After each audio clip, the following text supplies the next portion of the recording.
Assalamualaikum warahmatullahi wabarakatuh. Salam sejahtera bagi kita semua. Selamat pagi, siang, sore, malam.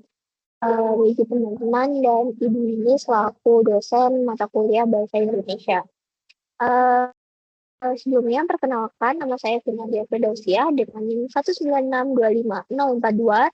Eh, dan dalam penyusunan makalah ini, saya ditemani oleh teman-teman tim saya, yaitu Alfa, Olsen, Brian, dan Halisa, dengan nama dan NIM yang sudah tertera pada layar seperti ini.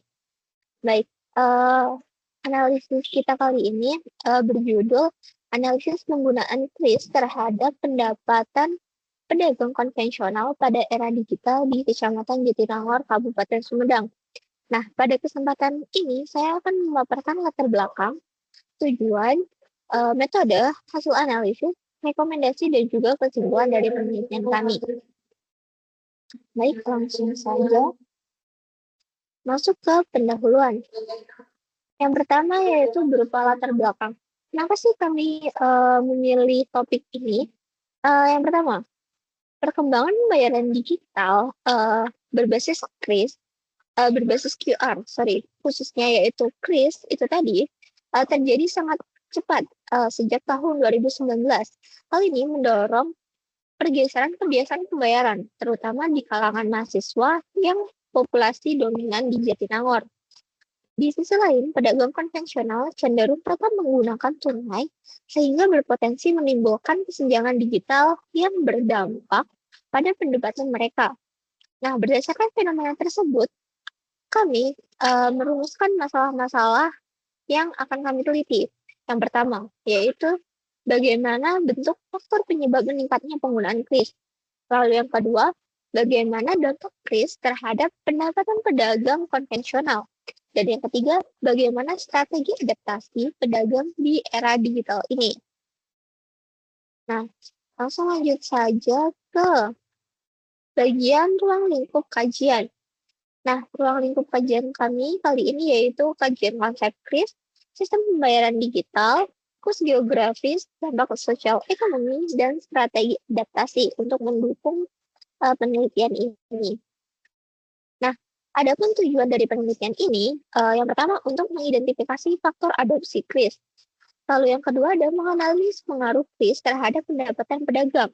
Dan ketiga untuk merumuskan strategi adaptasi pedagang konvensional. Seperti itu.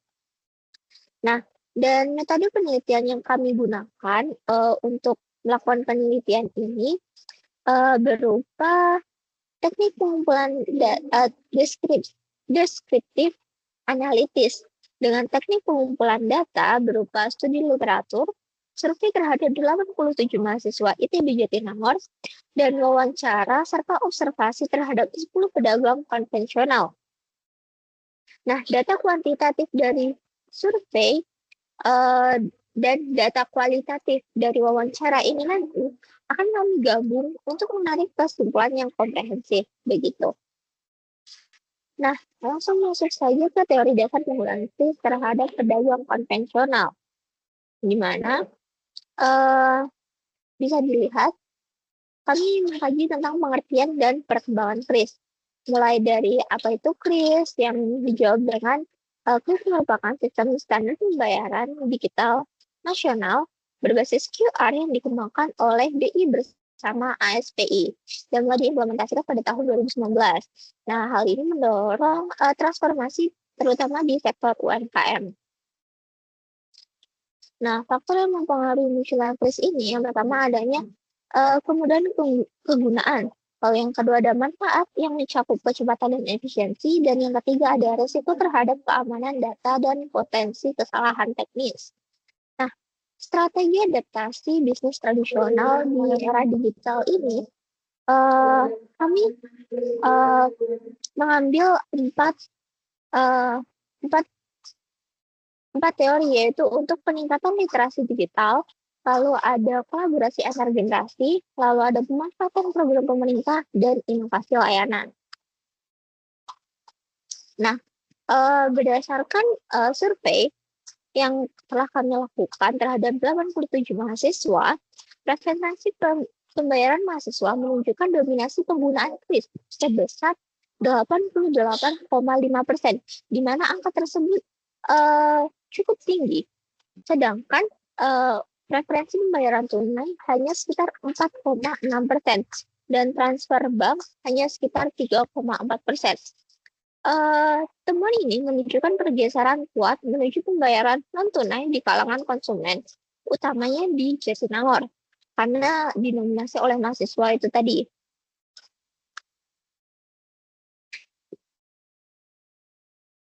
Nah, langsung saja masuk ke analisis penggunaan kris terhadap pendapatan pedagang konvensional. Nah, gambaran lokasi penelitian kami lakukan penelitian ini di Jatinangor yang merupakan kawasan pendidikan, di mana ada beberapa kampus besar seperti ITDN, dan ITB, ada Unpad, dan ada IKOPIN. Seperti itu, di mana didominasi oleh mahasiswa. Dan aktivitas ekonomi sangat bergantung pada mahasiswa, karena kebanyakan yang tinggal di Jatinangor adalah mahasiswa. Dan hal tersebut menjadikan persaingan perdagangan yang tinggi, di mana pelayan dan metode pembayaran krusial dalam hal ini.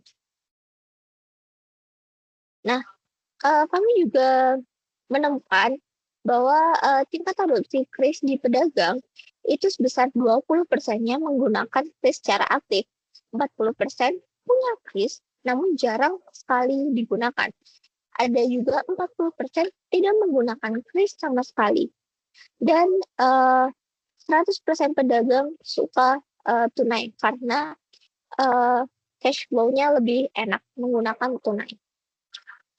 Nah, dampak adopsi kris tadi apa sih? Yang pertama, kami menemukan adanya peningkatan pendapatan yang nominal sebesar 1,5% hingga 4,7%.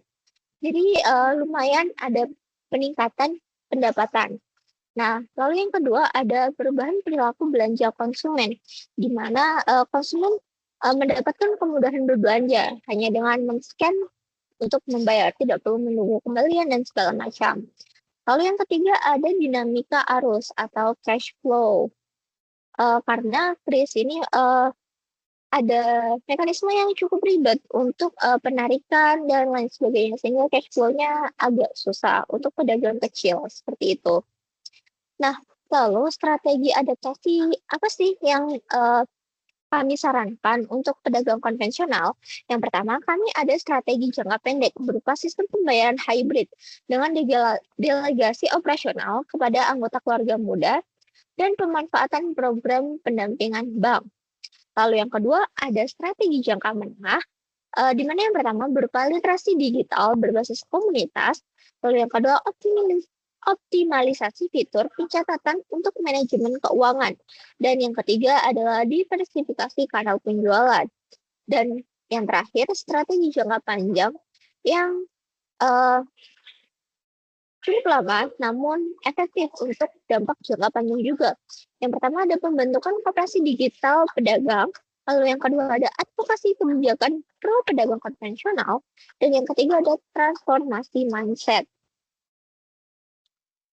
Nah, jadi setelah kami melakukan analisis dan penelitian ini, kami mendapatkan kesimpulan dan saran yang berupa kesimpulannya, secara keseluruhan penelitian ini mengkonfirmasi hipotesis bahwa persepsi manfaat dan kemudahan kris berpengaruh positif terhadap intensitas penggunanya. Namun dengan moderasi kuat dari literasi digital dan kesiapan teknologi infrastruktur. Seperti itu. Dan kami juga menyarankan kepada pedagang konvensional untuk menerapkan sistem pembayaran hybrid serta meningkatkan literasi digital melalui dukungan komunitas agar tidak kehilangan potensi pasar digital dan dapat membangun rekam jejak keuangan yang lebih baik untuk kedepannya.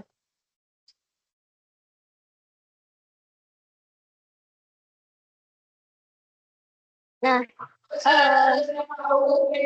baik, itu tadi presentasi dari tugas tentang kris kami. Demikian presentasi dari saya. Terima kasih atas perhatian Ibu dan teman-teman. Wassalamualaikum warahmatullahi wabarakatuh.